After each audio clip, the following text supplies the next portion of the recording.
Hello guys, welcome back to the channel Ajay Sharma law. तो आज की इस वीडियो में हम बहुत ही इंपॉर्टेंट जो टॉपिक के ऊपर बात करने वाले हैं, अरेस्ट के मामले में जो है ऑनरेबल सुप्रीम कोर्ट ने कुछ नई गाइडलाइंस दी हैं। तो आइए जानिएगा इस वीडियो में कौन कौन सी वो नई गाइडलाइंस हैं। और हाँ, अगर आप लोग चैनल पर नए हैं तो भाई वीडियो को लाइक करके चैनल को सब्सक्राइब जरूर कर लीजिएगा ताकि आने वाले अपडेट्स आप तक जल्दी पहुँच सकें। तो आइए जानते हैं इस वीडियो में कौन कौन सी जो नई गाइडलाइंस है ऑनरेबल सुप्रीम कोर्ट ने अरेस्ट के ऊपर दी हैं। वीडियो भले ही लंबी हो सकती है, लेकिन आपको मैं इन डिटेल इन डेप्थ में आपको समझाऊंगा कि क्या कहा है ऑनरेबल सुप्रीम कोर्ट ने अरेस्ट से रिलेटेड। तो चलिए जी, शुरू करते हैं वीडियो को बिना किसी देरी के। जी हाँ, मैं बात कर रहा हूँ Mihir Rajesh Shah versus state of Maharashtra and another's case की। इस केस की जो जजमेंट है वो आई थी 6 नवंबर 2025 को। अभी रिसेंटली जजमेंट आई है। तो बताया जा रहा है कि एक BMW कार थी मुंबई के बोरली एरिया में, उसने एक स्कूटर को जो टक्कर मार दी। उसको टक्कर मारने के बाद जो उनकी जो वाइफ है कंप्लेनेंट की, जो है उनकी वो स्कूटर से नीचे गिर गई और गिरने के बाद उनकी जो है वो डेथ हो गई, जिसकी वजह से पुलिस ने उनको अरेस्ट कर लिया। अब अरेस्ट होने के बाद जो है कौन कौन से वो इश्यूज आए इस केस में वो जानते हैं। Whether it is mandatory for the police to provide the arrest person with the ground of arrest in written form and whether this requirement is essential part of Article 22 Clause 1 of the Constitution of India। क्या police के लिए ये mandatory यानी ज़रूरी है कि किसी arrested जो है पर्सन को रिटन फॉर्म में उसके अरेस्ट के रीजंस यानी ग्राउंड ऑफ अरेस्ट दिए जाएं? और क्या ये चीज़ आर्टिकल 22 क्लोज 1 का जो है इंपॉर्टेंट और एसेंशियल हिस्सा है? और दूसरा सवाल था whether the written grounds of arrest must be given at the time of arrest self or whether they can be furnished later, for example before the accused is produced for the remand before the magistrate। क्या जो written grounds of arrest है arrest के time ही देने चाहिए या police बाद में भी दे सकती है? और इसके बाद तीसरा इशू ये आया whether the grounds of arrest must be provided in a language that the accused can understand so that the communication is meaningful and effective। अब जो तीसरा ये इशू है ये कहता है कि क्या ग्राउंड्स ऑफ अरेस्ट अक्यूज को उसकी समझ वाली लैंग्वेज में देने चाहिए ताकि कम्युनिकेशन मीनिंगफुल और इफेक्टिव हो। और फिर चौथा इशू आया whether an arrest become illegal if the police fail to provide the written grounds of arrest और fail to communicate them in a proper and comprehensible manner. क्या अरेस्ट जो है इलीगल हो जाता है अगर police written grounds of arrest नहीं देती, या फिर पुलिस ये ग्राउंड्स जो है प्रॉपर तरीके से समझा नहीं पाती या अंडरस्टैंडेबल लैंग्वेज में नहीं देती? तो ये जो सारे इश्यूज थे वो उभर कर आए इस केस लो में। तो आइए जानते हैं ऑनरेबल सुप्रीम कोर्ट ने कौन सी वैसी गाइडलाइंस दी है और उन्होंने क्या कहा है क्या जजमेंट में। तो मैं आपको इस वीडियो में जो है जजमेंट पूरा पढ़कर, मतलब पूरी जजमेंट तो देखो पढ़ना पॉसिबल नहीं होगा, लेकिन क्रक्स जो है मेन जो जजमेंट का वो इस वीडियो में आपको अच्छे से समझा दूंगा, ठीक है। देखो भले ही वीडियो लंबा हो जाए, लेकिन जो जजमेंट में लिखा हुआ है मैं आपको एज इट इज़ बताऊंगा कि जजमेंट में क्या क्या लिखा हुआ है, ठीक है। तो वीडियो को अंत तक जरूर देखिएगा ताकि आपको इजीली समझ आ सके और इस वीडियो के बाद आपके सारे भी जितने भी डाउट्स हैं वो सारे क्लियर हो सके। तो आइए जानते हैं कि क्या हुआ और क्या कहा गया इस केस में। चाहता तो मैं भी ऊपर से आपको एक बार समझा देता, लेकिन मैं चाहता हूँ कि आपको जो कंसेप्ट है वो इन डेप्थ क्लियर हो।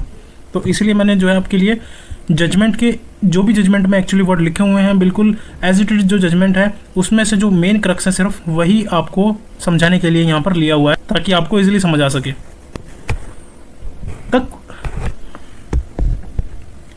This court is of the opinion that to achieve the intended objective of the constitutional mandate of Article 22 Clause 1 of the Constitution of India, court का ये ओपिनियन है कि आर्टिकल 22 क्लोज 1 का जो purpose है यानी जो ऑब्जेक्टिव है उसको अचीव करने के लिए the grounds of arrest must be inform to the arrested person in each and every case without exception. हर एक केस में बिना किसी एक्सेप्शन के अरेस्टेड पर्सन को उसके अरेस्ट के ग्राउंड्स यानी रीजन बताना मैंडेटरी है। And the mode of the communication of such grounds must be in the writing in the language he understands. और यह जो ग्राउंड्स ऑफ अरेस्ट है रिटन फॉर्म में होने चाहिए और उसी लैंग्वेज में जिसमें अरेस्ट हुआ पर्सन समझ सके, जिसको अरेस्ट किया गया है उसको इजीली समझ में आ सके, उसके अंडरस्टैंडेबल जो है वो हो। It would not be out of context now to refer to the obligation which has been imposed on a person making arrest। अब ये भी रेलिवेंट है कि जिस पुलिस ऑफिसर ने जिसने अरेस्ट किया है उस पर जो ओब्लिगेशन यानी ड्यूटी डाली गई है उसका भी जिक्र किया जाए। As provided under section 50A read in relation to section 50 of the CRPC 1973 now in section 48 and 47 of the Bharatiya Nagarik सुरक्षा संहिता रिस्पेक्टिवली। CRPC 1973 का सेक्शन 50A और सेक्शन 50 भारतीय नागरिक सुरक्षा संहिता में अब ये सेक्शन जो है 48 और 47 हो गए हैं। यह ड्यूटी जो है बताते हैं ये to inform the arrestee of his right to indicate his relative friend और such other person for the purpose of giving information with regard to his arrest. Police को अरेस्टेड पर्सन को यह बताना जरूरी है कि वो अपने किसी रिलेटिव फ्रेंड या किसी भी पर्सन को चूज कर सकता है जिसे उसकी अरेस्ट की इन्फॉर्मेशन दी जा सके। Simultaneously duty also been cast on the person making arrest, साथ ही अरेस्ट करने वाले ऑफिसर पर और एक ड्यूटी भी डाली गई है, to forthwith thereafter inform of such arrest with reasons and the place where the arrested person is being held to the such indicated person. Police must immediately forthwith उस chosen relative या friend को बताए कि arrest हो चुका है और arrest का रीजन क्या है और अरेस्टेड पर्सन को किस जगह रखा गया है। The police officer, the person making any arrest, shall make an entry of the fact as to who has been informed of such an arrest in a book to be kept in the police station। जो police officer arrest करता है उसको यह लिखना यानी entry करना जरूरी है कि उसने किसे अरेस्ट की इन्फॉर्मेशन दी है। Further protection in this regard is reflect when a duty has been cast on the magistrate to satisfy himself when the arrestee is produced before him that the above requirement stand for comply with.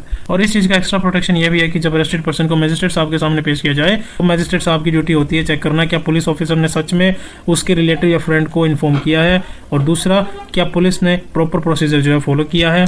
और this requirement is in addition to the right of arrestee to be made aware of the grounds of arrest. The second issue which require consideration is, अब दूसरा issue जिसको court ने decide करना है वो ये है when ground of arrest are not furnished either prior to arrest और इमीडिएटली आफ्टर द अरेस्ट। अगर ग्राउंड्स ऑफ अरेस्ट ना तो अरेस्ट से पहले दिए गए और ना ही अरेस्ट के तुरंत बाद दिए गए, would it vitiate the arrest for non compliance of the provisions of section 50 of CrPC 1973 now section 47 of भारतीय नागरिक सुरक्षा संहिता। तो क्या ऐसा करने से अरेस्ट इलीगल हो जाएगा क्योंकि सेक्शन 50 सीआरपीसी और सेक्शन 47 के रूल्स फॉलो नहीं किए गए। Irrespective of certain exigencies where furnishing such grounds would not be possible forthwith, चाहे कुछ इमरजेंसी सिचुएशंस यानी एक्सीजेंसेस हो जहां इमीडिएटली ग्राउंड्स देना पॉसिबल ना हो, फिर भी क्या अरेस्ट को इलीगल माना जाएगा। आइए जानते हैं। It is by now settled that if the grounds of arrest are not furnished to the arrestee in writing, this non-compliance will result in breach of constitutional and statutory safeguards। अब ये clearly settle law है कि अगर police arrested person को return में grounds of arrest नहीं देती तो ये कॉन्स्टिट्यूशन और लॉ यानी स्टैट्यूटरी सेफगार्ड का वॉयलेशन है। Hence, rendering the arrest and remand illegal and the person will be entitled to set at liberty। इसका रिजल्ट ये होता है कि अरेस्ट और रिमांड इलीगल हो जाता है और अरेस्टेड पर्सन को तुरंत रिलीज करने का राइट मिल जाता है। The statute is silent with regard to the mode, nature or the time and stage at which the grounds of arrest has to be communicated। Law ने क्लियरली ये नहीं बताया कि कैसे ग्राउंड देने हैं, यानी मोड क्या है, किस फॉर्म में देने हैं यानी नेचर, और किस टाइम किस तारीख और स्टेज पर देने हैं। और आर्टिकल 22 क्लोज 1 में लिखा है कि as soon as may be, मतलब अरेस्ट से पहले ग्राउंड्स देने की ज़रूरत नहीं पर अरेस्ट के वक्त या अरेस्ट के बाद तुरंत देने चाहिए। The indication is as early as it can be conveyed, मतलब जितनी जल्दी पॉसिबल हो उतनी जल्दी ग्राउंड्स ऑफ अरेस्ट कम्युनिकेट करने चाहिए। और यहाँ बताया गया है कि कुछ सिचुएशंस में प्रैक्टिकली पॉसिबल नहीं होता कि अरेस्ट के मोमेंट या इमीडिएटली उस टाइम जो है रिटर्न ग्राउंड्स दिए जा सकें।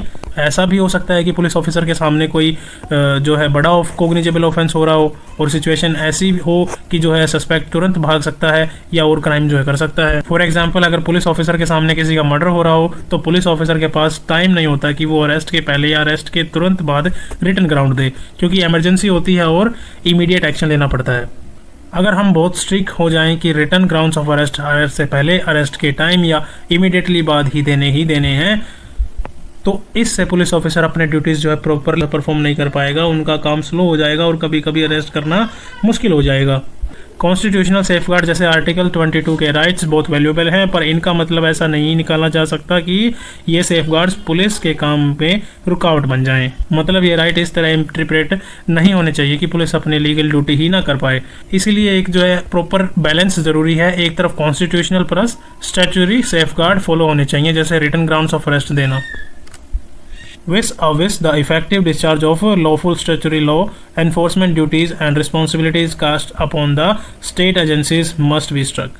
और दूसरी तरफ पुलिस को भी अपने लीगल ड्यूटीज़ इफेक्टिवली परफॉर्म करना होता है, दोनों के बीच बैलेंस बनाना ज़रूरी है, राइट्स भी बचे और पुलिस का काम भी रुकना नहीं चाहिए। इसके अलावा एक और सिचुएशन हो सकती है, इन्वेस्टिगेटिंग ऑफिसर ने अक्यूज्ड को सेक्शन 41A CRPC PNSS में सेक्शन 35 क्लोज 3 और सेक्शन 35 क्लोज 3 से लेकर 35(6) क्लोज तक के अंडर नोटिस भेजा हो इन्वेस्टिगेशन ज्वाइन करने के लिए, और अक्यूज ने नोटिस मिलने के बाद इन्वेस्टिगेशन ज्वाइन कर ली है।